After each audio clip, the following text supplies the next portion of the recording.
जय हिंद साथियों, कैसे हो आप लोग। उम्मीद है अच्छे ही होंगे।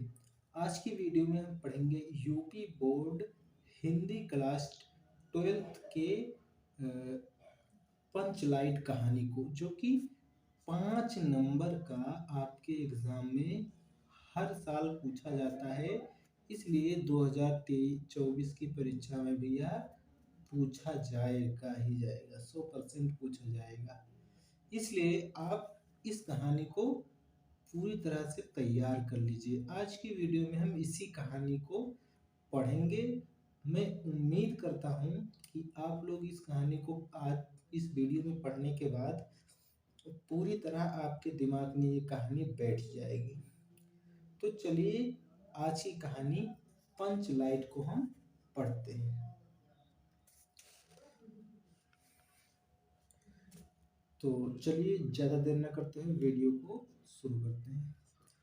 तो पंचलाइट फणीश्वर नाथ रेणु जी की आंचलिक कहानी है। मतलब इस कहानी के जो लेखक हैं वो फणीश्वर नाथ रेणु जी हैं। फिर आगे है, कहानी में बिहार के एक पिछड़े गांव के परिवेश का सुंदर चित्रा प्रस्तुत किया गया है।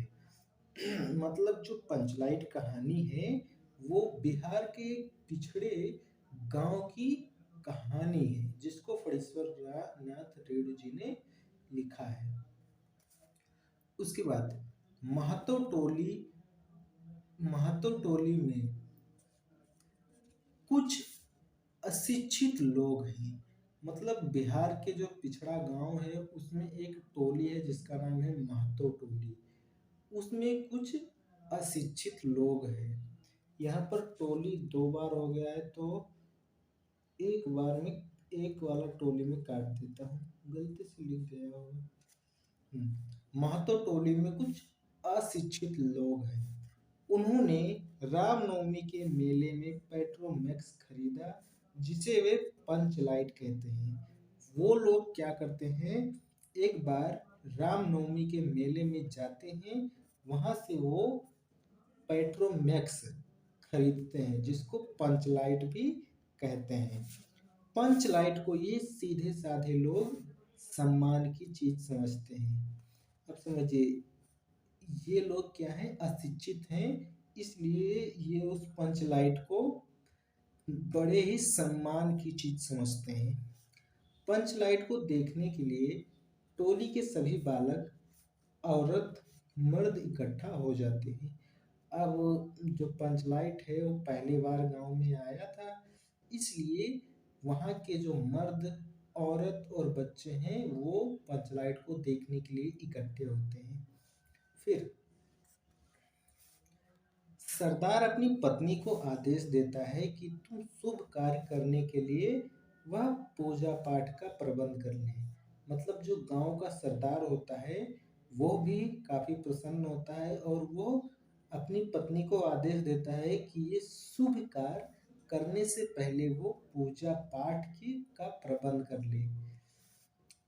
उसके बाद है, सभी उत्साहित हैं, परंतु समस्या यह उठती है कि पंचलाइट को जलाएगा कौन। ये सीधे साधे लोग उसको जलाना भी नहीं जानते हैं।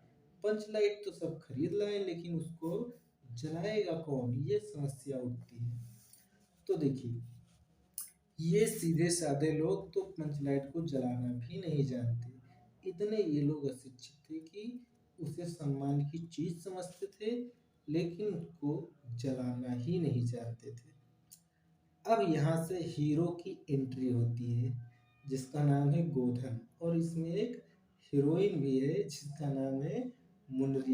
एक तरह से हीरो हीरोइन ही कह सकते हैं, जो कि एक मुख्य नायक हैं इस कहानी के। अब हम चलते हैं आगे। इस टोली में आगे चलते हैं।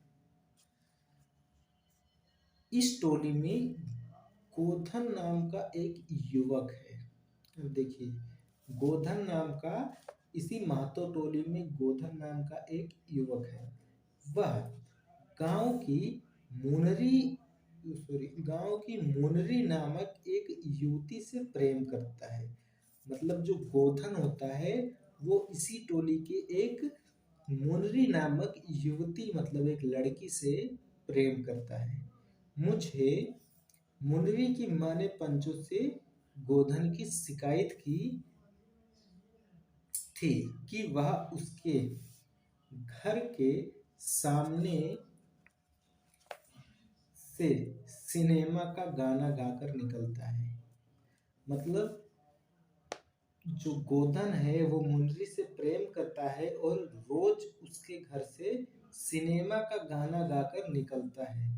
तभी यह सब देखते हुए मुनरी की माँ, जिसको गुलरी काकी कहा जाता है, जो मुनरी की माँ होती है वो पंचों से शिकायत कर देती है कि ये गोधन मेरे घर से रोज निकलता है और सिनेमा का गाना गाते हुए निकलता है। समझ में आ गया? अब इस कारण पंचों ने उसे जाति से निकाल रखा है। जब गुलरी मुनरी की माँ गुलरी काकी ने पंचों से शिकायत कर दी, इसी वजह से पंचों ने गोधन को गांव से अपनी जाति से बाहर कर दिया। समझ में आ रहा है? चलिए अब आगे देखते हैं।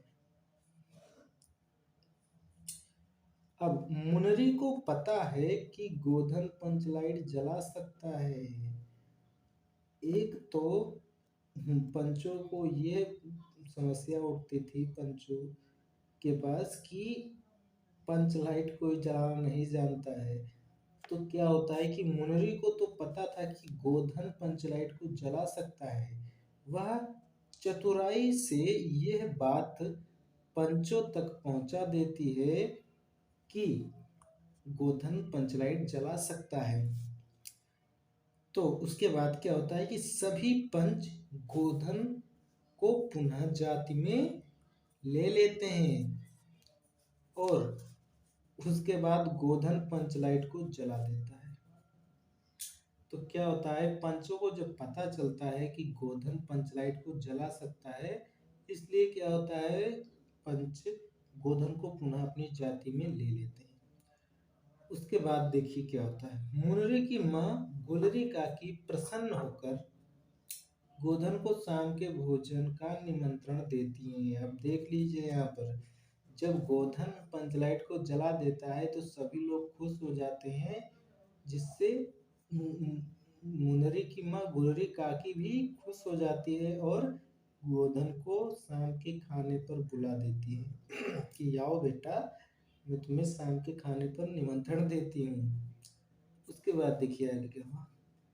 पंच भी अति उत्साहित होकर गोधन को कह देते हैं कि तुम्हारा सात खून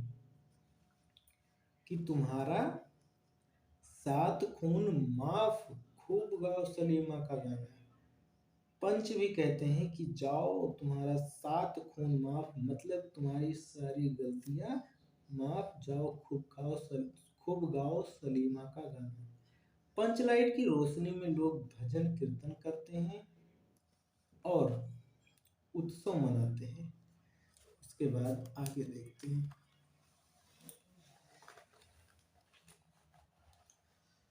आगे है, कहानी का कथानक सजीव है। सीधे साधे लोग, अनपढ़ लोगों की संवेदनाओं को वाड़ी देने में रेणु जी समर्थ है। इसे इस कहानी में आंचलिक जीवन की सजीव झांकी प्रस्तुत की गई है। इसी से ये कहानी समाप्त होती है। दोस्तों इतना आप तैयार कर लेंगे, आपको 5 नंबर एग्जामिनर दे ही देगा। और ये कहानी 99% आपके एग्जाम में आनी ही आनी है।